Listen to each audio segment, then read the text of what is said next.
बिस्मिल्लाहिर्रहमानिर्रहीम अस्सलाम वालेकुम। जी, मेरा नाम है फ़हीम भट्टी और आप देख रहे हैं एजुकेशन ट्यून। तो आज हम एक नया चैप्टर स्टार्ट कर रहे हैं, chapter number 4, data and privacy. तो data privacy is a very very important topic because मैं ये सभी से कहूंगा, स्टूडेंट्स, टीचर, पेरेंट्स, जितने भी लोग हैं जो इस वीडियो को देख रहे हैं, वो इस टॉपिक को लाजमी समझने की कोशिश कीजिएगा, डाटा प्राइवेसी। बिकॉज क्योंकि आपको पता है, आपको पता है कि आजकल इस जमाने में कंप्यूटर्स हर इंसान के पास, तकरीबन हर इंसान के पास मौजूद है, चाहे वो जिस भी एज में है। और अक्सर औकात हमें इन कंप्यूटर्स को अपना पर्सनल डाटा शेयर करना पड़ता है, पर्सनल इंफॉर्मेशन इन कंप्यूटर्स को देनी पड़ती है। कैसे देनी पड़ती है जी? सपोज दैट हम अपना ईमेल अकाउंट ही क्रिएट कर रहे हैं, तो तब देनी पड़ेगी। या हम ऑनलाइन शॉपिंग कर रहे हैं, या हम किसी स्कूल या कॉलेज में ऑनलाइन एडमिशन करवा रहे हैं, तो हमें इन कंप्यूटर्स को अपना पर्सनल डाटा देना पड़ता है। तो हम क्या चाहते हैं? हम इन कंप्यूटर से ये तवक्का रखते हैं, ये उम्मीद रखते हैं कि ये कंप्यूटर्स हमारा पर्सनल डाटा अनऑथराइज्ड पर्सन तक शेयर नहीं करेंगे। और बेसिकली यही डाटा प्राइवेसी है। तो थोड़ा सा इंट्रोडक्शन में आपको करवा रहा हूं कि protecting data from malicious user is called data privacy और इंफॉर्मेशन प्राइवेसी, या हम इसको डाटा सिक्योरिटी भी कह सकते हैं। मलिशियस यूजर्स कौन से होते हैं जी? मलिशियस यूजर्स वो यूजर्स होते हैं जो हमारे डाटे का या हमारे इंफॉर्मेशन का गलत इस्तेमाल कर सकते हैं। तो हमने अपने डाटे को उन मलिशियस यूजर से प्रोटेक्ट करना होता है जी। कैसे करते हैं ये सारी चीजें हम इंशाल्लाह इस टॉपिक में कवर करेंगे। आपको मैं डिटेल में हर एक एक चीज इंशाल्लाह समझाऊंगा, तो आप मेरे साथ इस वीडियो में एंड तक रहिएगा जी। इसको जरा एक दफा हम जो इसकी थ्योरी है उसको सारा गो थ्रू कर लेते हैं, और फिर मैं आपको जो सारा इसका जितनी भी इंफॉर्मेशन है वो आहिस्ता आहिस्ता देता जाऊंगा। इंट्रोडक्शन पढ़ लीजिए जी। क्या लिखा है जी? Computers are ubiquitous. Ubiquitous mean हर जगह मौजूद होना, कि कंप्यूटर्स हर जगह मौजूद होते हैं, and are widely used by people of almost all ages.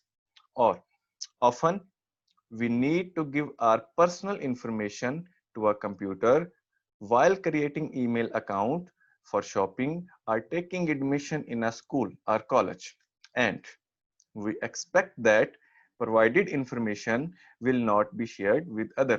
और हम ये तवक्का रखते हैं कि ये कंप्यूटर हमारी इंफॉर्मेशन को शेयर नहीं करेंगे।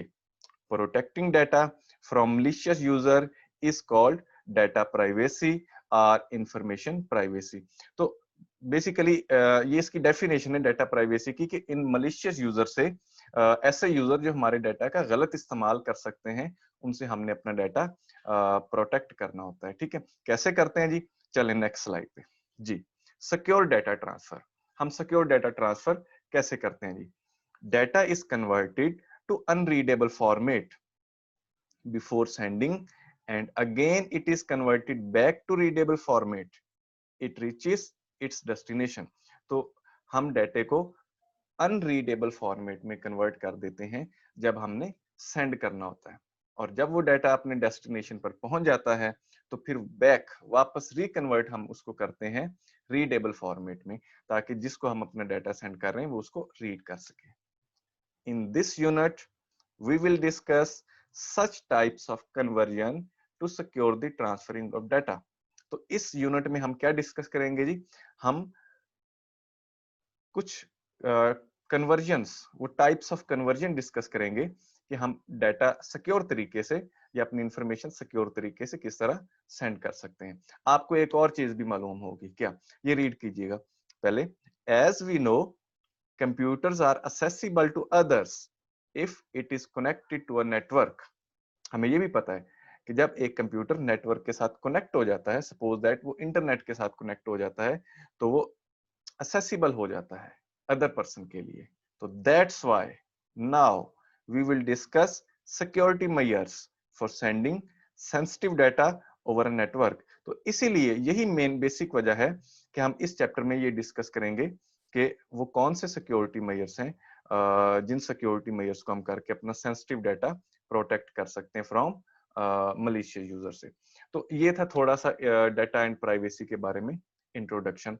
तो मैं उम्मीद करता हूँ कि ये इंट्रोडक्शन सारा आपको पसंद आया होगा, और ये वीडियो भी पसंद आई होगी। और अगर ये वीडियो पसंद आई है तो इसको लाइक जरूर कीजिएगा, इसको अदर लोगों तक शेयर ज़रूर कीजिएगा ताकि ये इन्फॉर्मेशन बाकी लोगों को भी मिलती रहे और इस चैनल को सब्सक्राइब ज़रूर कीजिएगा ताकि हर नई आने वाली वीडियो आपको मिलती रहे। ये चैप्टर अभी पूरा बाकी है, ठीक है? तो अभी जस्ट इस वीडियो में हमने आपको इसका इंट्रोडक्शन दिया है। तो ये हम सारा डाटा प्राइवेसी का प्रोसेस करते कैसे हैं, ये इंशाल्लाह स्टेप बाय स्टेप आपको लेक्चर हर रोज़ आते रहेंगे और आप इंशाल्लाह सुनते रहिएगा और उस पे अमल करते रहिएगा तो आप अपने डाटा को बहुत अच्छे तरीके से मैनेज कर सकते हैं, उसको प्रोटेक्ट कर सकते हैं। जी, बहुत शुक्रिया। अगर वीडियो अच्छी लगी तो इस चैनल को सब्सक्राइब ज़रूर कीजिएगा। Thank you. अल्लाह हाफ़िज़।